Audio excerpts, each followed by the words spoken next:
प्रियजन हो, आजचे प्रगटीकरण या मालिकेमध्ये पुन्हा एक वार मी आपल्या सर्वांचं हार्दिक स्वागत करत आहे. आज आपण प्रगटीकरणाचा चौथा अध्याय शिकणार आहोत आणि आजचा जो संदेश आहे तो 11व्या क्रमांकाचा संदेश आहे, ज्याचं शीर्षक आहे देवाचे सिंहासन. 11व्या क्रमांकाचा संदेश आहे, त्याचं शीर्षक आहे देवाचे सिंहासन. आणि माझी कळकळीची आग्रहाची विनंती आहे की आपण जर ह्या वचनांवरती मनन केलं, या वचनांवरती जर विचार केला तर नक्कीच आपल्या आयुष्यामध्ये संजीवनी घडून येईल. तर बंधू आणि भगिनींनो, आपण देवाच्या वचनामध्ये पाऊल ठेवण्या अगोदर देवाकडे आपण विनंती करूया की त्याने आपल्याला आजच्या ह्या संदेशामध्ये मार्गदर्शन करावं. आपण प्रार्थनेत असू. जिवंत देवा, आजच्या या समयी तू आम्हाला सर्वांना तुझ्या चरणी एकत्रित केलेला आहेस म्हणून उपकार मानतो. मागत आहोत परमेश्वरा की तुझ्या वचनातून आम्ही शिकणार आहोत. तर विनंती करत आहोत परमेश्वरा, कळकळीची आग्रहाची, की जे प्रियजन आहेत, जे बंधू आणि भगिनींना आहेत परमेश्वरा, त्यांनी माझा आवाज न ऐकता तुझा आवाज ऐकावा, तुझी वाणी ऐकावी, जेणेकरून परमेश्वरा तुझ्या वाणीला हाक देऊन ते तुझ्या इच्छेनुसार चालण्यासाठी सज्ज होतील, तयार होतील. एवढंच नाही तर परमेश्वरा, मागत आहोत की तू आमच्या संगती राहा. आजचा जो संदेश आहे तो अत्यंत महत्वाचा आहे. गहन आणि गूढ गोष्टी आम्हाला तू शिकवू इच्छितोस परमेश्वरा, म्हणून आमच्या मनाची तयारी कर. पवित्र आत्म्याद्वारे परमेश्वर आमची तू तयारी कर, जेणेकरून ज्यावेळेस आम्ही तुझी वाणी ऐकू त्यावेळेस आम्ही तुझ्या वाणीला हाक देऊन होय म्हणून परमेश्वरा तुझ्या पाठीमागं चालून सार्वकालिक जीवनाची वाटचाल करावी असं होऊ दे. जे लोक ह्या ठिकाणी येण्याच्या मार्गावरती आहेत त्यांचे मार्ग मोकळे कर, कारण की नम्र विनंती येशूच्या नावात मागतो, म्हणून तो ऐक. आमेन. बंधू आणि भगिनींनो, प्रगटीकरण याचा चौथा अध्याय. आतापर्यंत आपण प्रगटीकरण 1, प्रगटीकरण 2, प्रगटीकरण 3 हे 3 अध्याय शिकलेला आहोत. आणि देवाच्या आशीर्वादाने आणि आपल्या सर्वांच्या मदतीने आज आपण प्रगटीकरणाच्या चौथ्या अध्यायामध्ये पदार्पण केलेलं आहे. बंधू आणि भगिनींनो, ज्यावेळेस आपण प्रगटीकरण याचा पहिला अध्याय शिकलो त्यावेळेस आपण असं म्हणालो की प्रगटीकरण 1 हा जो अध्याय आहे तो प्रगटीकरण 2 आणि प्रगटीकरण 3 साठी पार्श्वभूमी आहे किंवा सुरुवात आहे किंवा परिचय आहे. म्हणजे थोडक्यात 7 मंडळ्या जर शिकायच्या तर आपल्याला प्रगटीकरण याचा पहिला अध्याय शिकल्याशिवाय आपण प्रगटीकरण 2 आणि प्रगटीकरण 3 मध्ये जाऊ शकत नाही. म्हणजे बंधू आणि भगिनींनो, 7 मंडळ्या ज्या प्रगटीकरण 2 आणि प्रगटीकरण 3 मध्ये आपण शिकलेला आहोत त्याची पार्श्वभूमी प्रगटीकरण 1 आहे. म्हणजे त्या 7 मंडळांचा जो परिचय आहे तो परिचय आपल्याला प्रगटीकरण याच्या पहिल्या अध्यायामध्ये मिळतो. तर आता 7 मंडळे शिकून झाल्यानंतर आपण प्रगटीकरणाच्या चौथ्या अध्यायामध्ये पदार्पण करत आहोत. आणि ह्या ठिकाणी आपण देवाचे सिंहासन जे प्रगटीकरण 4 मध्ये नमूद केलेलं आहे त्याच्याविषयी आपण शिकणार आहोत. जरा आपण ज्या गोष्टी आपण पाठीमागं शिकलो त्याच्याविषयी थोडं आपण पाहूया. 7 मंडळांचा ज्यावेळेस आपण विचार केला त्यावेळेस सुरुवातीची इफिस मंडळी, म्हणजे तिचा अर्थ पहिला, मग त्याच्यानंतर स्मुर्ना आणि अशा बाकीच्या मंडळ्या आपण शिकत आलो. आणि शेवटी आपण शेवटच्या मंडळ्या म्हणजे फिलेडेल्फिया, बंधुप्रेम, आणि त्याच्यानंतर लाउदिकिया मंडळी. लाउदिकिया शब्दाचा अर्थ देवाने केलेला न्याय म्हणजे लोकांचा न्याय. पण लाउदिकिया मंडळीमध्ये आपण असं पाहिलं की लोकांची, देवाच्या लोकांची परिस्थिती अत्यंत बिकट आहे, वाईट परिस्थिती आहे. बंधू आणि भगिनींनो, जर तुम्ही प्रगटीकरण याच्या 3 अध्यायामध्ये किंवा 3ऱ्या अध्यायाच्या शेवटापर्यंत जर पाहिलं तर तुम्ही खिन्न व्हाल. कारण की का, लाउदिकिया मंडळी जशी आहे ती पाहून तुम्ही म्हणाल की देवाच्या लोकांचा शेवट काय, देवाच्या लोकांचा शेवट काय. म्हणजे 31 इसवी सन पासून येशू ख्रिस्त येईपर्यंत देवाच्या लोकांवरती कोणकोणती परिस्थिती येणार आहे आणि देव कशा त्या परिस्थितीतून लोकांना मार्गदर्शन करणार आहे असं जरी असलं, येशू ख्रिस्तानं प्रत्येक मंडळीला अभिवचन जरी दिलं असलं तरी देखील बंधू आणि भगिनींनो, लाउदिकिया मंडळीविषयी ज्यावेळेस आपण ऐकतो त्यावेळेस आपण निराश होतो. मग देवाने योहानाला प्रोत्साहन देण्यासाठी प्रगटीकरणाचा 4था अध्याय ह्या ठिकाणी दाखवण्यात आलेला आहे. तर जर आपण पाहिलं तर प्रगटीकरण 1, 2 आणि 3 आणि विशेष करून 2 आणि 3 7 मंडळांविषयी शिकत असताना आपण असं म्हणालो की लौदिकिया येथील मंडळीच्या दूताला लिही, इफिसिया मंडळीच्या दूताला लिही. म्हणजे थोडक्यात आपण प्रत्येक मंडळी शिकत असताना त्या ठिकाणी काहीतरी लिहिलेलं आहे असं आपण पाहिलं. आणि प्रत्येक मंडळी शिकल्यानंतर आपण असं ऐकलेलं आहे की आत्मा मंडळांना काय सांगतो, ज्याला कान आहेत तो ऐको, ज्याला कान आहेत तो ऐको. म्हणजे जरा लक्ष द्या, 7 मंडळ्या शिकत असताना योहानाने गोष्टी ऐकलेल्या आहेत. 7 मंडळीविषयी शिकत असताना आपण योहानानं गोष्टी ऐकलेल्या ज्या आहेत, पाहिलेले पण आहेत पण ऐकलेल्या ज्या आहेत त्याच्याविषयी आपण बोललो. पण ह्या ठिकाणी प्रगटीकरण 4 मध्ये असं लिहिलेलं आहे की ह्यानंतर मी पाहिले. म्हणजे प्रगटीकरणाचा 4था अध्याय आणि तिथून पुढं पाहण्यासारख्या गोष्टी आहेत. म्हणजे योहानानं काय पाहिलं त्याच्याविषयी आहे. जरा लक्ष द्या. 31 इसवी सन पासून येशू ख्रिस्त येईपर्यंत देवाच्या लोकांवरती काय काय परिस्थिती होईल किंवा त्यांची परिस्थिती काय होईल याच्याविषयी आपण 7 मंडळांमध्ये शिकलो. पण त्या मंडळांमध्ये काय काय गोष्टी आपल्याला आवडलेल्या नाहीत, कारण की त्यांच्यामध्ये दुर्गुणी आहेत. मग तसं असताना योहानाला आणखीन एक ह्या ठिकाणी प्रोत्साहन देण्यासाठी जो अध्याय आहे तो प्रगटीकरणाचा 4था अध्याय. ह्या ठिकाणी योहानाने स्वर्गात दरवाजा उघडलेला पाहिलेला आहे. बंधू आणि भगिनींनो, माझी अशी आशा आहे की हे चित्र तुमच्या समोर तुम्हाला दिसत आहे. तर ह्या चित्रामध्ये आपण असं पाहत आहोत की येशू ख्रिस्त वधस्तंभावरती प्राण देता झाला त्यावेळेस पासून जर आपण पुढे पाहिलं तर 31 इसवी सन पासून जर आपण विचार केला, ज्यावेळेस मंडळीची स्थापना झाली, एपिस मंडळीची स्थापना झाली, मग त्याच्यानंतर आपण वेळेनुसार वेगवेगळ्या मंडळ्या पाहिल्या.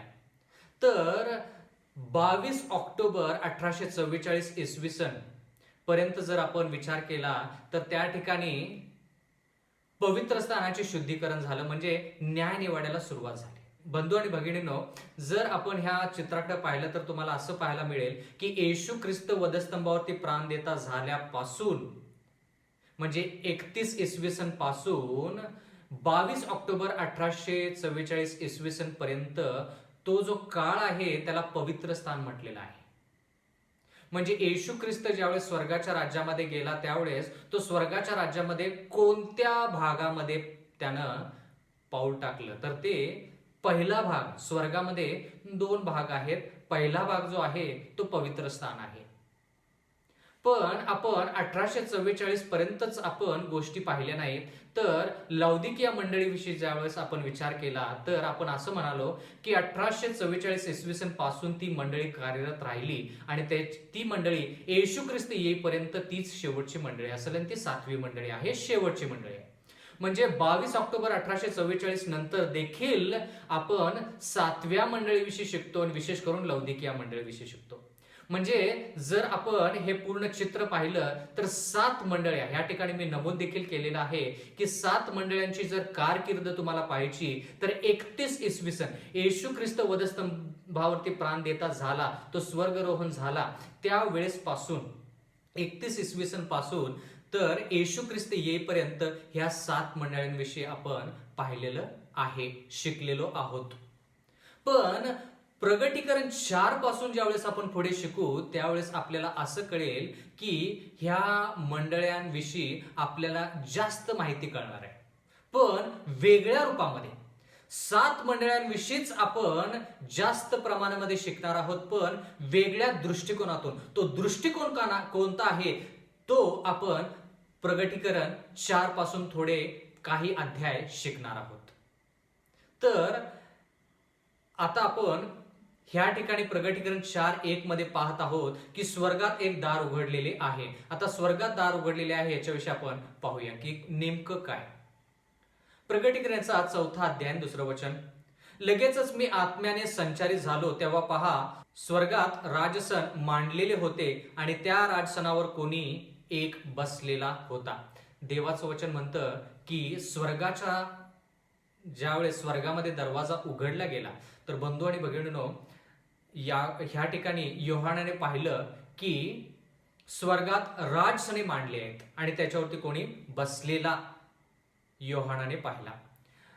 म्हणजे थोडक्यात ह्या ठिकाणी एक दृष्टांत जो योहानाला वेगळं काहीतरी दाखवण्याचा प्रयत्न करत आहे. प्रकटीकरणाचा 4 अध्याय आणि 3 वचन, जो बसलेला होता तो दिसण्यात यास्फे व सार्दी ह्या रत्नांसारखा होता. राजसना भोवती दिसण्यात पाचू सारखे मेघधनुष्य होते. आता ह्या सर्व गोष्टी वर्णन केलेल्या आहेत. प्रकटीकरणाचा 4 अध्याय 5 वचन, राजसनाच्या आतून विजा, वाणी व मेघगर्जना निघत होत्या आणि पेटलेल्या 7 मशाली राजसनापुढे जळत होत्या. त्या देवाचे 7 आत्मे आहेत. त्या देवाचे 7 आत्मे आहेत. बंधू आणि भगिनींनो, जरा लक्ष द्या. राजसन मांडलेली आहेत. त्या राजसनावरती कोणी एक बसलेला आहे आणि देवाचं वचन म्हणतं की राजसनाच्या आतून विजा आणि वाणी चमकल्या आणि त्या पेटलेल्या मशाली राजसनाच्या समोर ज्या होत्या त्या जळत होत्या. म्हणजे त्या ठिकाणी 7 मशाली होत्या असं देवाचं वचन म्हणतं. आणि एवढंच नाही तर ते देवाचे 7 आत्मे आहेत. म्हणजे सिंहासन आहे, राजसन आहे आणि राजसनाच्या समोर 7 मशाली आहेत आणि त्या जळत आहेत. म्हणजे त्यांच्यामध्ये ज्वाला आहे थोडक्यात. आता ह्या जर गोष्टी आपण पाहायच्या तर तुम्हाला ह्या ठिकाणी असं पाहायला मिळेल बंधू आणि भगिनींनो, ज्यावेळेस आपण पवित्र स्थानाचा अभ्यास करू त्यावेळेस आपल्याला असं पाहायला मिळेल की 7 समया ज्या आहेत त्या 7 समया पवित्र स्थानामध्ये, म्हणजे थोडक्यात पवित्र स्थानाचा जो भाग आहे त्याच्यामध्ये त्या 7 समया आहेत. एवढंच नाही तर त्या पवित्र स्थानामध्ये भाकरीचा मेज देखील आहे. एवढंच नाही तर बंधू आणि भगिनींनो, त्या ठिकाणी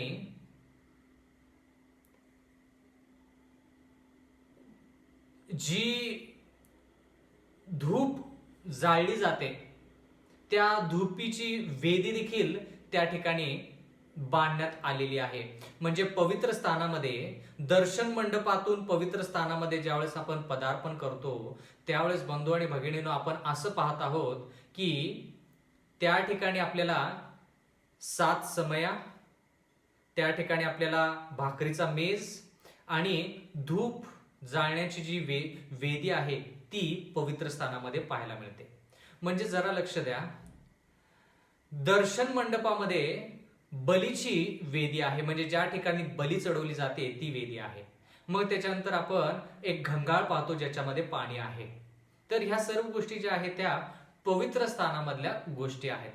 तर जर आपण लक्ष दिलं तर त्या ठिकाणी आपल्याला असं कळेल की येशू ख्रिस्त ज्यावेळेस स्वर्गरोहण झाला, वधस्तंभावरती 31 इसवी सनला ज्यावेळेस तो प्राणदेता झाला आणि स्वर्गरोहण झाला त्यावेळेस तो स्वर्गामध्ये पहिल्या भागामध्ये ज्या ठिकाणी पवित्र स्थान आहे त्या ठिकाणी तो गेला.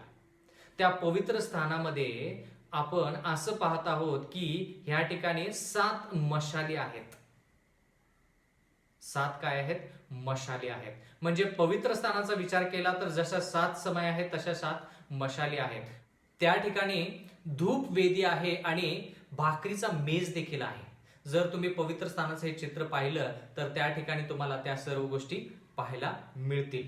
आता स्वर्गात दरवाजा उघडला किंवा स्वर्गात एक दार उघडलेले योहानानं पाहिले. म्हणजे थोडक्यात येशू ख्रिस्त योहानाला सांगत आहे की स्वर्गाचा दरवाजा उघडणे म्हणजे मी तुला आता 31 इसवी सन पासून फक्त 22 ऑक्टोबर 1844 इसवी सन पर्यंतच नाही तर येशू ख्रिस्त येईपर्यंत शेवटच्या काळापर्यंत काय काय घडेल ते मी तुला 7 शिक्क्याद्वारे सांगेन. बंधू आणि भगिनींनो, प्रकटीकरण 1 पासून प्रकटीकरण 3 पर्यंत 31 इसवी सन पासून येशू ख्रिस्त येईपर्यंत मंडळ्या म्हणजे देवाचे लोक 7 मंडळ्यांद्वारे देवाने आपल्याला दाखवलं की देवांचे लोक कसे असते. पण आता प्रगटीकरण 4 पासून देव आपल्याला 31 इसवी सन पासून येशू ख्रिस्त येईपर्यंत देवाच्या लोकांची परिस्थिती काय होईल हे 7 शिक्क्याद्वारे दाखवणार आहे. आता कळालं का महत्वाचा मुद्दा? अगोदरचा भाग होता 7 मंडळांविषयी, आता आपण पदार्पण करणार आहोत 7 शिक्क्यांविषयी. 7 शिक्क्यांविषयी. आणि तुम्हाला प्रगटीकरण 6 आणि 7 पर्यंत असं पाहायला मिळेल बंधू आणि भगिनींनो की ह्या 7 शिक्क्यांचा शेवट जो आहे तो चांगला आहे.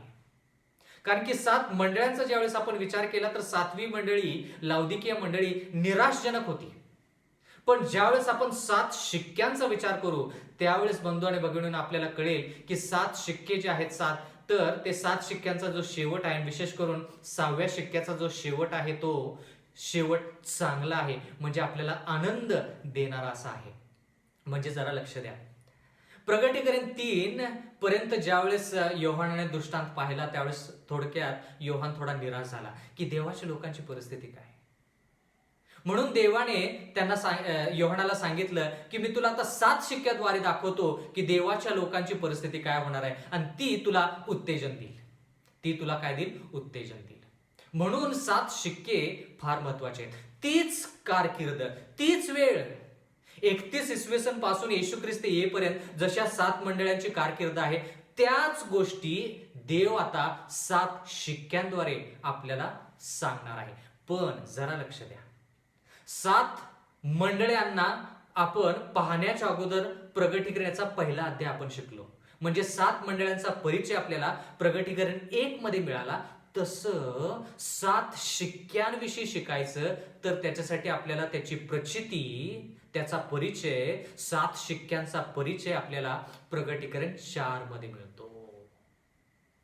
म्हणजे 7 मंडळांचा परिचय प्रगटीकरण 1, मग त्याच्यानंतर 7 मंडळांविषयी शिकलो. मग प्रगटीकरण 4 हा कशाचा परिचय? 7 शिक्क्यांचा परिचय. मग प्रगटीकरण 5 पासून पुढे आपण 7 शिक्क्यांविषयी शिकू.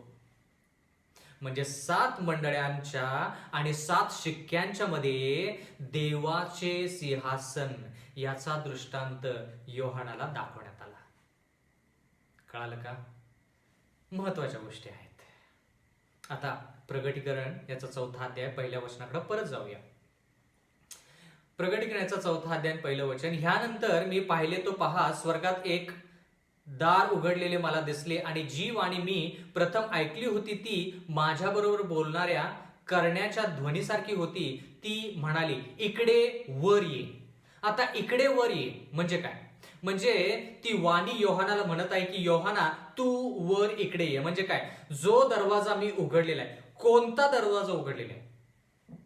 बंधू आणि भगिनींनो, जर हा दरवाजा ह्याच्याविषयी आपण जर पाहिलं तर जसं आपण पवित्र स्थानाविषयी म्हणालो तर पवित्र स्थानाचा दरवाजा उघडलेला आहे. म्हणजे स्वर्गामध्ये जसे 2 भाग आहेत, पवित्र स्थान आणि परम पवित्र स्थान. जर हे चित्र तुम्ही पाहिलं जे तुमच्या समोर आहे तर त्या ठिकाणी 2 भाग आहेत. एक पवित्र स्थान आहे आणि दुसरं परम पवित्र स्थान आहे. मोशेला ज्या गोष्टी करायला सांगितल्या निर्गम या पुस्तकामध्ये, ह्या पवित्र स्थानाची रचना करायला सांगितली, तयार करायला सांगितल्या, त्याच गोष्टी स्वर्गामध्ये आहेत. त्याच गोष्टी स्वर्गामध्ये आहेत. म्हणून येशू ख्रिस्त ज्यावेळेस थोडक्यात बलीच्या वेदीवरती म्हणजे क्रूसावरती प्राण देता झाला त्यावेळेस तो स्वर्गाच्या राज्यात गेला. पण 31 इसवी सन मध्ये त्यानं कोणत्या भागामध्ये पदार्पण केलं, पाऊल टाकलं? पवित्र स्थानात. या चित्रानुसार जर पाहिलं तर येशू ख्रिस्ताने पवित्र स्थानामध्ये पाऊल ठेवलं. कधीपर्यंत? 22 ऑक्टोबर 1844 इसवी सन पर्यंत. आणि दानिएलच्या पुस्तकाप्रमाणे आपण पाहिलं की 22 ऑक्टोबर 1844 इसवी सन पासून न्यायनिवाडा सुरू झाला. म्हणजे तो न्यायनिवाडा कुठे सुरू झाला? परम पवित्र स्थानामध्ये, म्हणजे दुसऱ्या भागामध्ये तो सुरू झाला. म्हणजे 7 मंडळांविषयी शिकताना आपण 31 इसवी सन पासून सुरू केलं येशू ख्रिस्त येईपर्यंत. तसंच आता 7 शिक्क्यांविषयी शिकायचं 30 तारीख 31 इसवी सन पासून येशू ख्रिस्त येईपर्यंत. आता ह्या ठिकाणी लिहिलेलं आहे की ती वाणी जी योहानाने ऐकली ती वाणी योहानाला म्हणाली, इकडे वर ये. इकडे वर ये म्हणजे थोडक्यात जो दरवाजा मी उघडलेला पाहिला.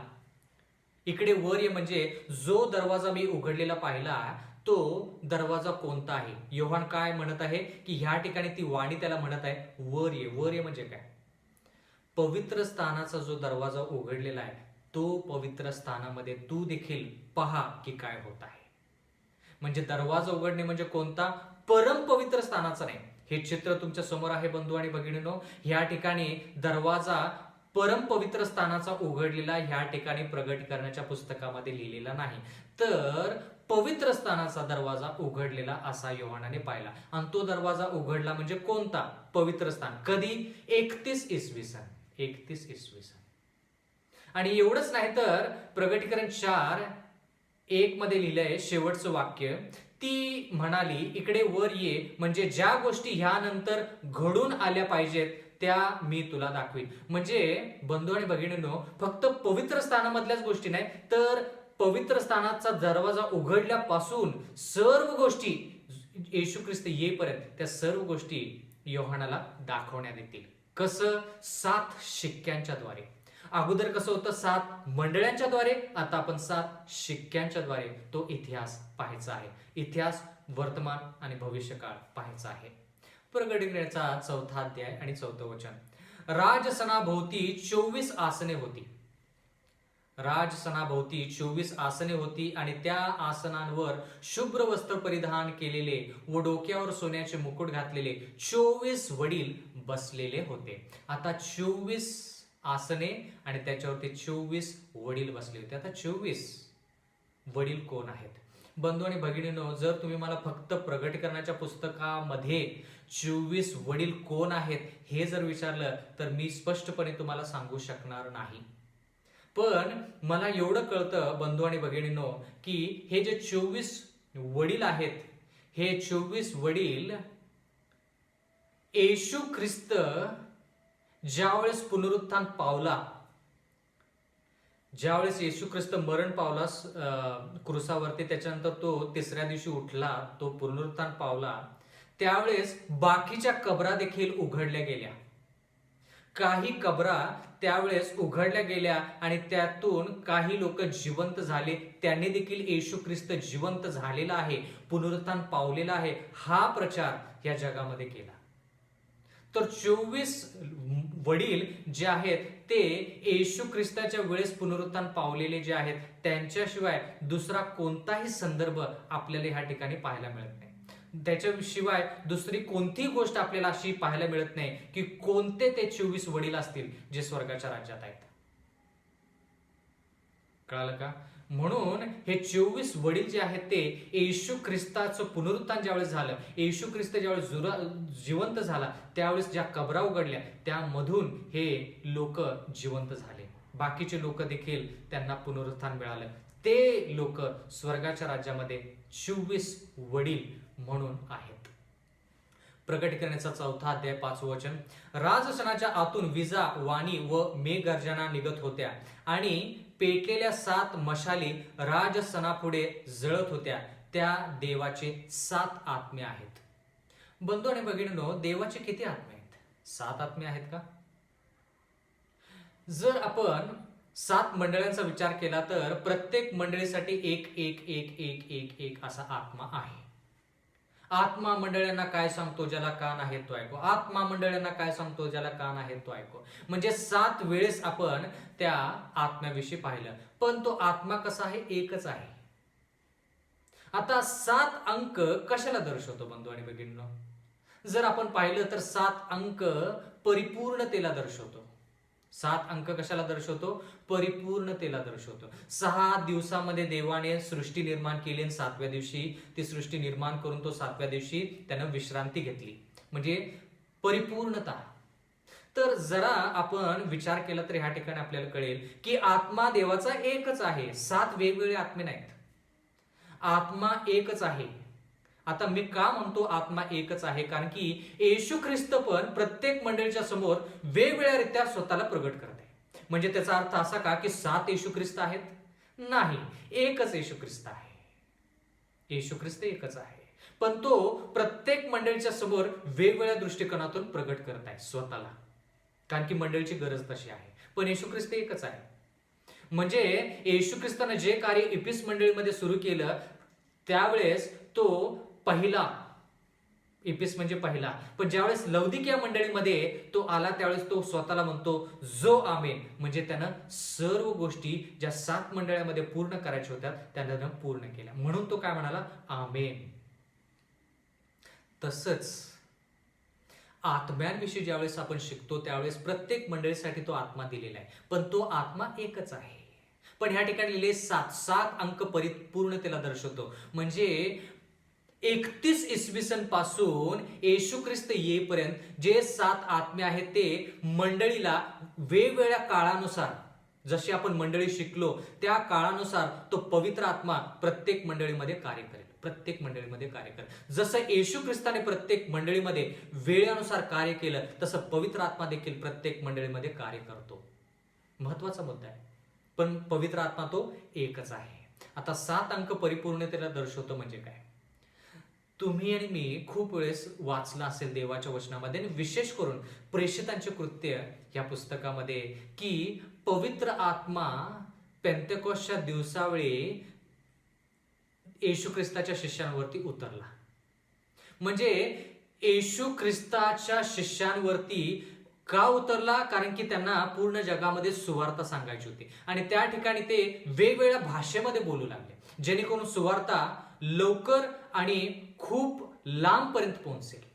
पूर्ण जगापर्यंत सुवार्ता पोहोचवायची होती, म्हणून पेंतेकोस्ट या दिवसामध्ये पवित्र आत्मा त्या लोकांवरती उतरला. म्हणजे थोडक्यात तो काळ जो होता तो सुमारे 31 इसवी सनचा होता, ज्यावेळेस पेंतेकोस्टच्या दिवसामध्ये पवित्र आत्मा लोकांवरती उतरला. त्याला म्हणायचं पहिला पाऊस, पहिला पाऊस, पवित्र आत्म्याचा वर्षाव. मग त्याच्यानंतर जशी मंडळी कार्यरत झाली, एपीएस, मग सुरमा, मग त्याच्यानंतर बाकीच्या मंडळ्या, तसं पवित्र आत्मा देखील त्या मंडळीमध्ये कार्यरत झाला. पण जरा लक्ष द्या, येशू ख्रिस्त यायच्या अगोदर हाच पवित्र आत्मा शेवटचा पाऊस पाडणार आहे, जेणेकरून लोकांची तयारी व्हावी, आणि येशू ख्रिस्त ज्यावेळेस येईल त्यावेळेस त्या लोकांनी स्वर्गाच्या राज्यामध्ये प्रवेश करावा, म्हणून हाच पाऊस, जो पहिला पाऊस 31 इसवी सन मध्ये पडला, तोच पाऊस आता जास्त प्रमाणामध्ये येशू ख्रिस्त यायच्या अगोदर पडेल. त्याला म्हणायचं शेवटचा पाऊस. देवाच्या वचनामध्ये वळवाचा पाऊस असा शब्द वापरलेला आहे. आता दोन्ही ठिकाणी पवित्र आत्माच, 31 इसवी सन मध्ये पण पवित्र आत्मा जो पेंतेकोस्टच्या दिवसावेळेस येशू ख्रिस्ताच्या शिष्यांवरती आला, त्या ठिकाणी वर्षाव झाला, सुवार्ता सांगण्यात आली. पण सुवार्तेचा शेवट ज्यावेळेस होईल, पूर्ण जगाच्या शेवटी, म्हणजे सुवार्तेचा शेवट ज्यावेळेस पोहोचेल, पूर्ण जोमाने देवाचं वचन सांगितलं जाईल, शेवटच्या काळामध्ये येशू ख्रिस्त यायच्या थोडंच अगोदर, त्यावेळेस देखील पवित्र आत्मा पूर्णपणे पेंतेकोस्ट दिवसापेक्षा जास्त प्रमाणामध्ये तो पवित्र आत्मा जास्त कार्य करेल. म्हणून पहिल्यापासून शेवटपर्यंत तो पवित्र आत्मा देवाच्या लोकांबरोबर आहे, म्हणून त्या ठिकाणी 7 अंक, म्हणजे तो आत्मा परिपूर्ण असं कार्य करतो. जे कार्य त्यानं सुरू केलं 31 इसवी सन मध्ये, बंधू आणि भगिनींनो, सुवार्ता सांगण्याचं काम जे पवित्र आत्म्यानं सुरू केलं शिष्यांच्या द्वारे, येशू ख्रिस्ताने जे कार्य सुरू केलं शिष्यांच्या द्वारे, ते कार्य सिद्धीस नेण्यासाठी 7 आत्मे, आणि ह्या ठिकाणी 7वा आत्मा, म्हणजे थोडक्यात लौदिकिया मंडळीमध्ये तो 7वा आत्मा कार्य करेल, म्हणजे परिपूर्णता. म्हणजे 7 अंक त्या आत्म्याचं केलेलं काम, परिपूर्ण असं काम दर्शवतो, म्हणून त्याला 7 आत्मे म्हटलेले. पण ते 7 आत्मे एकच आत्मा आहे वेगवेगळ्या काळामध्ये, म्हणून ते 7 आत्मे आहेत. प्रकटीकरणाचा 4था अध्याय आणि 6वं वचन. राजसनापुढे स्फटिकासारखा जणू काय काचेचा समुद्र होता, आणि राजसनाच्या मध्यभागी व राजसनाच्या 4 बाजूंना पुढे व मागे अंगभर डोळे असलेले 4 प्राणी होते. आता ह्या ठिकाणी 4 प्राण्यांचा उल्लेख केलेला आहे आणि असं लिहिलेलं आहे की त्या 4 प्राण्यांना अंग भरून डोळे होते. आता अंग भरून डोळे म्हणजे थोडक्यात ह्या 4 प्राण्यांमध्ये उत्सुकता आहे पाहण्याची. पण ह्या 4 प्राण्यांमध्ये काय पाहण्याची उत्सुकता आहे? अंग भरून डोळे आहेत. प्रकटीकरणाचा 4 अध्याय 7 वचन याच्याविषयी पाहूया.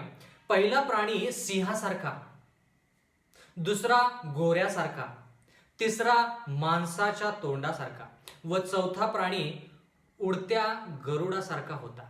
म्हणजे 4 प्राण्यांविषयी लिहिलेलं आहे. पहिला प्राणी सिंहासारखा, दुसरा घोड्यासारखा, तिसरा माणसाच्या तोंडासारखा आणि चौथा जो आहे तो उडता गरुड जसा आहे त्याच्यासारखा आहे. आता हे 4 प्राण्यांविषयी आपण थोडं शिकूया.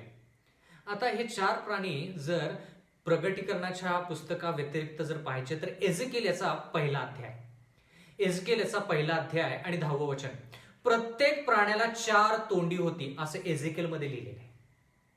प्रत्येकाचे समोरचे तोंड माणसाचे होते, उजव्या बाजूचे तोंड सिंहाचे होते, डाव्या बाजूला बैलाचे व मागच्या बाजूला गरुडाचे तोंड होते. हे 4ही जण दिसायला अगदी सारखे होते. आता बंधू आणि भगिनींनो, प्रगटीकरण 4:7 मध्ये जे 4 प्राणी आहेत आणि 4 प्राण्यांचे ते तोंड जे आहेत तोच भाग एझेकिएल मध्ये लिहिलेला आहे आणि तेच शब्द वापरलेले आहेत.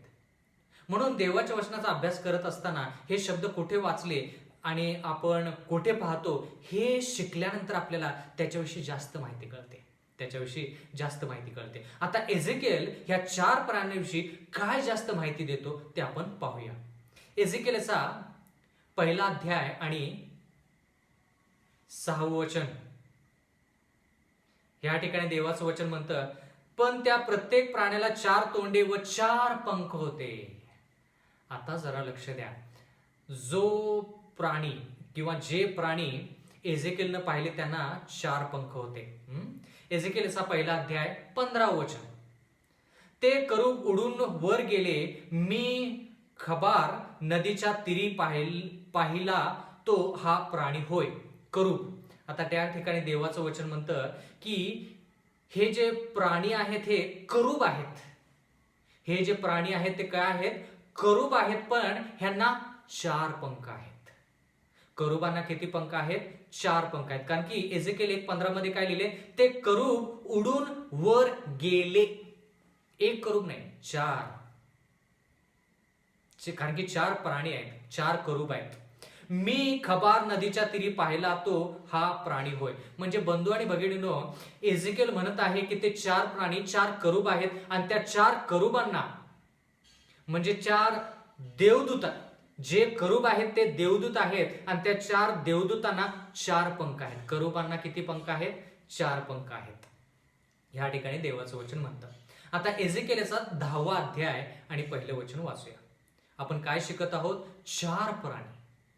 एझेकिएल मध्ये आपण पाहिलं की 4 प्राणी हे 4 करूब आहेत आणि त्यांना 4 पंख आहेत. पण त्यांचे तोंड कसे आहेत? एकाला सिंहासारखा आहे, दुसरा गोरा, तिसरा माणसाच्या तोंडासारखा आणि चौथा उडता गरुड जो आहे त्याच्यासारखं त्यांचं तोंड आहे. पण हे 4 प्राणी कोण आहेत? 4 करूब आहेत. 4 करूबांना 4 पंख आहेत.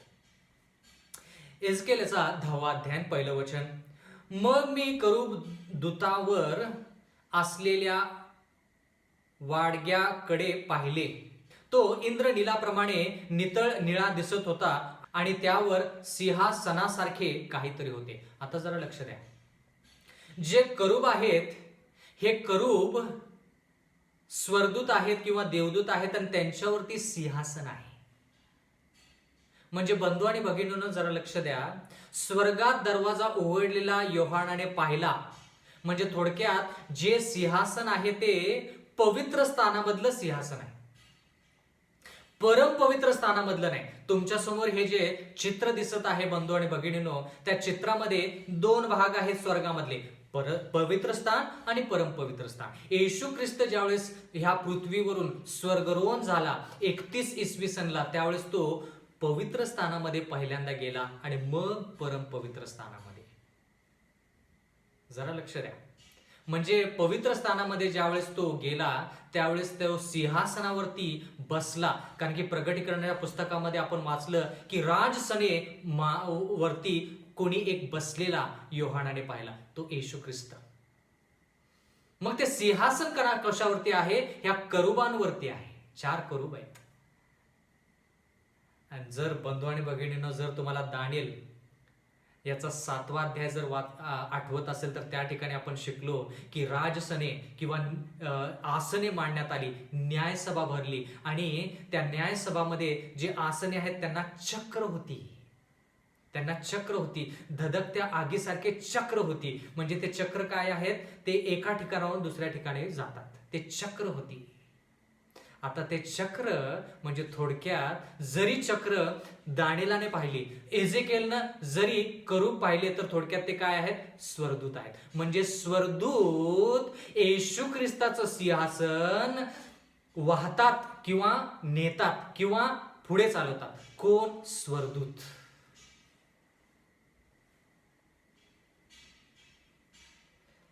तुम्ही पाहिलं देखील असेल किंवा ऐकलं असेल इतिहासामध्ये की ज्यावेळेस एक राजा त्याचं राज्य सोडून दुसऱ्या राजाला भेटायला जायचा, त्यावेळेस त्याचं सिंहासन पण कधी कधी घेऊन जायचे. म्हणजे जे मुख्य सिंहासन आहे ते नाही, पण राजा जो आसनावरती बसतो ते आसन देखील ते घेऊन जायचे, जेणेकरून त्या राजासंती बोलताना हा राजा देखील ह्या आसनावरती बसेल. बरोबर तसंच जसं ते लोक ते आसन घेऊन जायचे, तसं हे करूब, हे 4 स्वर्गदूत जे आहेत ते देवाचं आसन काय करतात? वाहतात.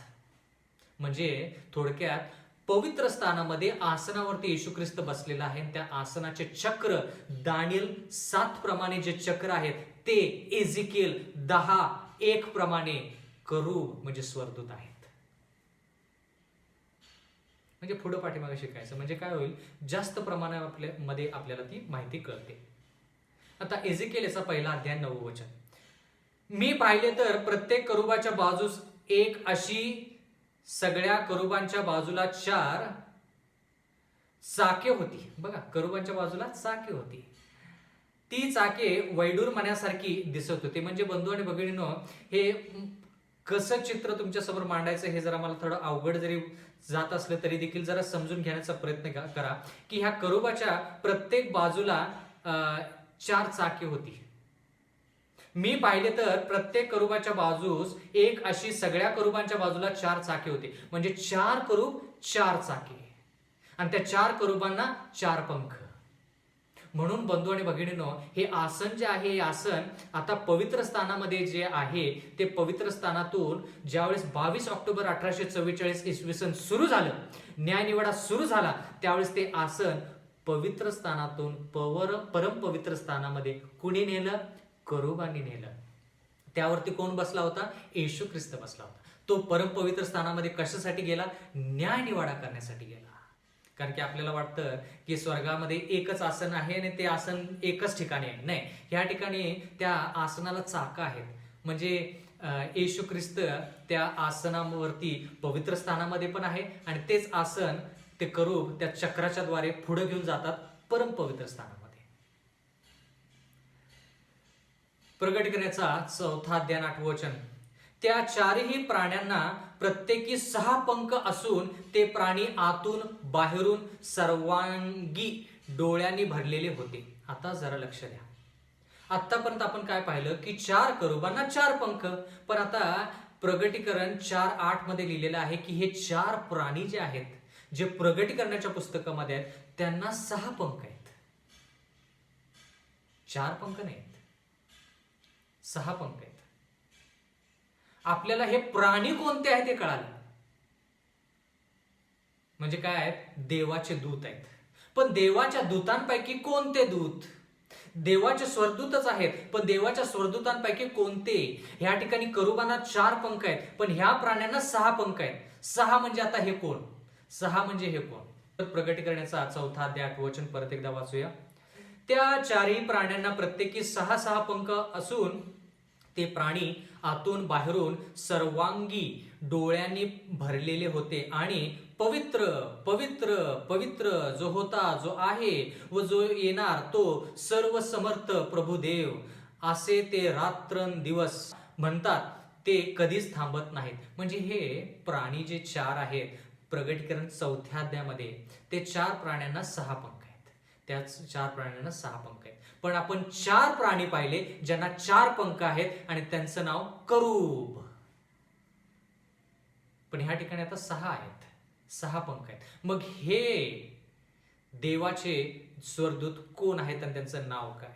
आता हेच शब्द आपण आणखी कुठे वाचतो? पवित्र पवित्र पवित्र, जो होता, जो आहे, जो येणार, सर्वसमर्थ प्रभू, हे शब्द कुठे वाचतो? यशायाचा 6वा अध्याय आणि 1 वचन. उजिया राजा मरण पावला त्या वर्षी प्रभूला उच्चस्थळी असलेल्या उच्च सिंहासनावर बसलेले मी पाहिले. त्याच्या झग्याच्या सोंग्यांनी मंदिर व्यापून गेले होते. 2 वचन, यशायाचा 6वा अध्याय 2 वचन. त्याच्या भोवती सराफिम उभे होते. त्या प्रत्येकाला 6 पंख होते. दोहोनी तो आपले तोंड झाकी, दोहोनी आपले पाय झाकी व दोहोनी उडे. आता जरा लक्ष द्या. यशायाच्या पुस्तकामध्ये लिहिले की यशाला दृष्टांत मिळाला आणि त्या दृष्टांतामध्ये त्यानं प्रभूला म्हणजे देवाला सिंहासनावरती बसलेलं पाहिलं आणि त्याच्या झग्याचा सोंगा जो होता तो पूर्ण मंदिरानं त्यानं व्यापलं होतं. एवढंच नाही तर यशाने पाहिलं की त्याच्या भोवती सेराफिम आहेत आणि त्या सेराफिमांना 6 पंख आहेत. ते 6 पंख कसे कार्यरत आहेत? 2 पंखांनी ते सेराफिम म्हणजे देवाचे स्वर्गदूत, करूब जसे देवाचे स्वर्गदूत आहेत त्यांना 4 पंख आहेत, तसे सेराफिम आहेत त्यांना 6 पंख आहेत. आता हे सेराफिम काय करतात? 2 पंखांनी ते त्यांचं तोंड झाकतात, 2 पंखांनी त्यांचे ते पाय झाकतात आणि 2 पंखांनी ते उडतात, भरारी घेतात. कळालं का? सेराफिम मध्ये आणि करूबामध्ये फरक काय आहे? दोघेही स्वर्गदूतच आहेत. पण जे 4 पंखाचे आहेत त्यांना करूब म्हणायचं, जे 6 पंखाचे आहेत त्यांना सेराफिम म्हणायचं. म्हणजे जरा लक्ष द्या, प्रगटीकरण याच्या 4थ्या अध्यायामध्ये जे 4 प्राणी योहानाने पाहिले, ज्यांच्या शरीरावरती पूर्णपणे डोळे होते, ते करूब नसून सेराफिम होते. सेराफिम होते. ते काय होते? सेराफिम होते. पण देवाच्या वचनामध्ये असं लिहिलेलं आहे की हे जे सेराफिम आहेत, हे 4 प्राणी जे आहेत, तो पहिला प्राणी सिंहासारखा, दुसरा प्राणी गोऱ्यासारखा, तिसरा माणसाच्या तोंडासारखा आणि चौथा जो आहे तो गरुडासारखा. जरा लक्ष द्या. तर प्रियजन हो, हे 6 पंखाचे जे प्राणी आहेत ते सेराफिम आहेत, पण त्यांना 4 तोंडे जे आहेत, सिंह, गोरा, माणसाच्या तोंडासारखा आणि गरुडासारखा, असं प्रगटीकरण 4:7 मध्ये आपण वाचत आहोत. तर येशू ख्रिस्त यहुद्याचा सिंह आहे. येशू ख्रिस्त गोरा आहे, म्हणजे थोडक्यात तो सेवक आहे. बंधू आणि भगिनींनो, सिंह जसा जंगलाचा राजा आहे तसा येशू ख्रिस्त राजा आहे. गोरा म्हणजे थोडक्यात येशू ख्रिस्त ह्या भूतलावरती एका सेवकाच्या रूपामध्ये आला.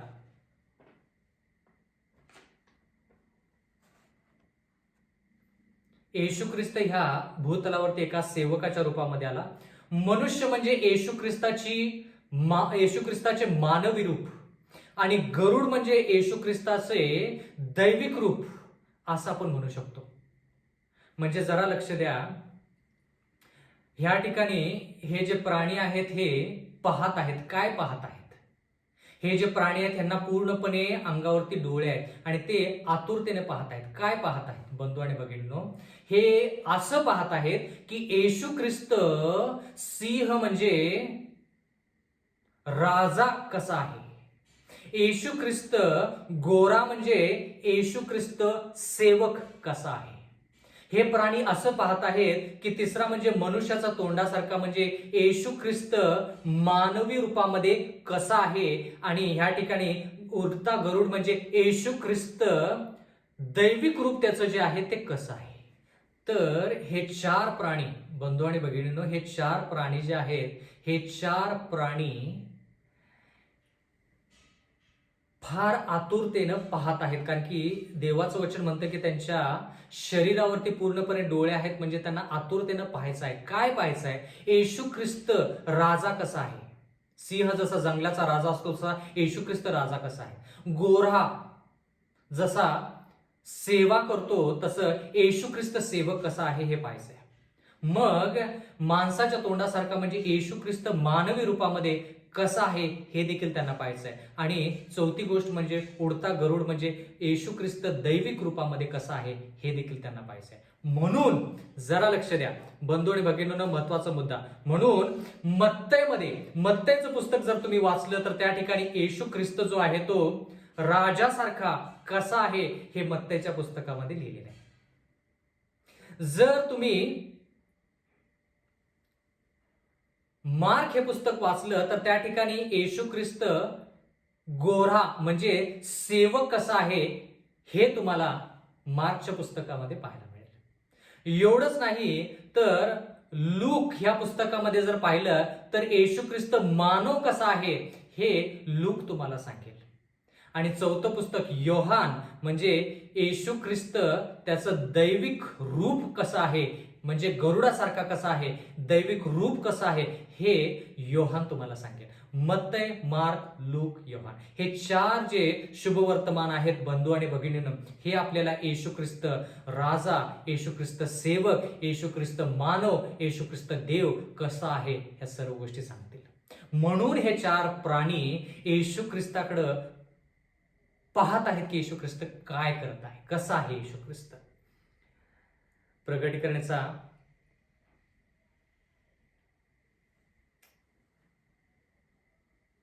जर अभ्यास केला तर आपण ह्या ठिकाणी असं पाहत आहोत की हे चार प्राणी आहेत, पण ह्यांना 6 पंख आहेत आणि हे सेराफिम आहेत, करूब नाहीत. सेराफिम आहेत. हे काय आहेत? सेराफिम आहेत. आणि हे काय करतायत? पाहत आहेत की येशू ख्रिस्त चे हे 4 रूप कसे आहेत. पण करूब जे आहेत ते सिंहासन एका बाजूने दुसऱ्या बाजूला ते सिंहासन वाहत नेतात. आता पहिले पेत्रेचा पहिला अध्याय 12 वचन, हे 4 प्राणी काय पाहत आहेत आतुरतेनं.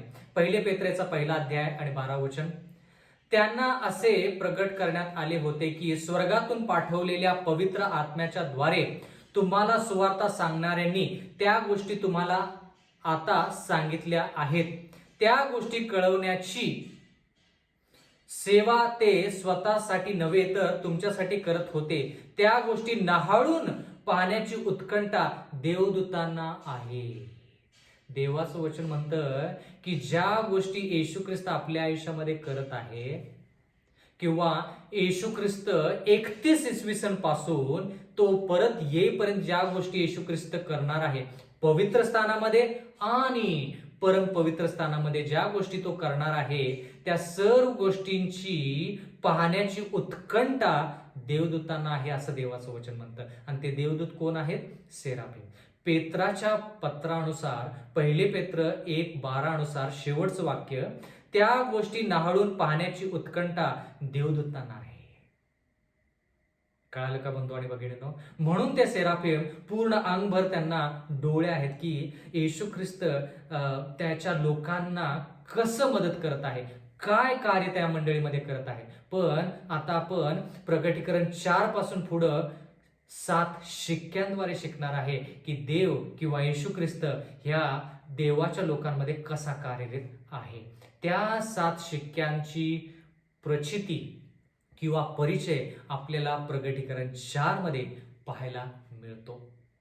प्रगटीकरणाचा 4था अध्याय 9 वचन, राजसनावर बसलेला जो युगानुयुग जिवंत आहे त्याचे जेव्हा जेव्हा ते प्राणी गौरव, सन्मान व उपकार स्तुती करतात. प्रगटीकरण 4:10, तेव्हा तेव्हा ते 24 वडील राजसनावर जो बसलेला त्याच्या पाया पडतात, जो युगानुयुग जिवंत त्याला नमन करतात आणि आपले मुकुट राजसनापुढे ठेवून म्हणतात.